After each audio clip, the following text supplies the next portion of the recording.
Hey everyone, this is Sam and welcome back to the 2K Lab channel. Today we're going to talk about badges on NBA 2K23. So today we got some pretty exciting news from 2K, and that's in 2K23 there's going to be a new tiered badge system that determines how we load out our badges.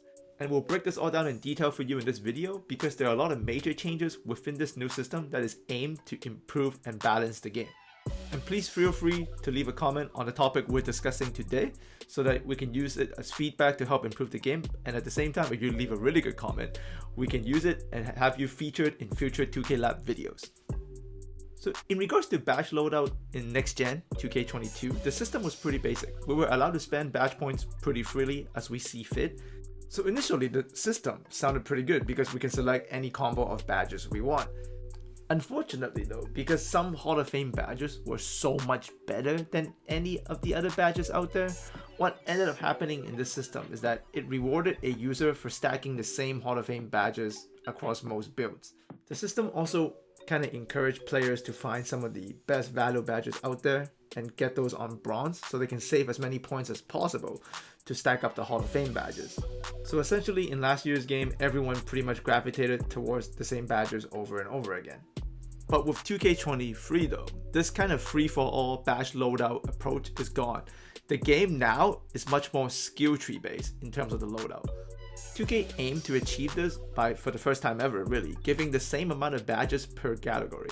So now shooting, playmaking, finishing, defense, and rebounding all have 16 badges per category, and they're also separated into 3 different tiers. So we use shooting badges as an example. There are now going to be 16 shooting badges, with 8 of them being considered as tier 1, 4 of them considered as tier 2, and the last 4 considered as tier 3. So before you go in thinking, then I'm just going to equip tier 3 badges. Well, you can't, because in 2K23, we need to invest badge points per tier to unlock the higher ones. This means before players can equip tier 3 badges in their loadouts, everybody needs to have a certain amount of points invested in both tier 1 and tier 2 badges first. Essentially, we're now all required to have a set of lower tier badges, especially in tier 1 and tier 2. But the good news is these badges in the lower tiers cost less points to upgrade. So we might have more less effective badges, but we can have them at a higher level and it costs us less points. So that kind of also further balance out the game. So with this new tier badge system in hand, the days of, as you can see here, stacking 4 Hall of Fame badges as a combo for a shooting point guard, these days are most likely gone. So it does feel like the badge stacking meta, which kind of ran pretty rampant last year, is going to be much less viable in 2K23.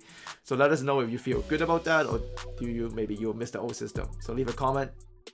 And one final bit of news in terms of badge additions is that there's going to be this new one called core badges.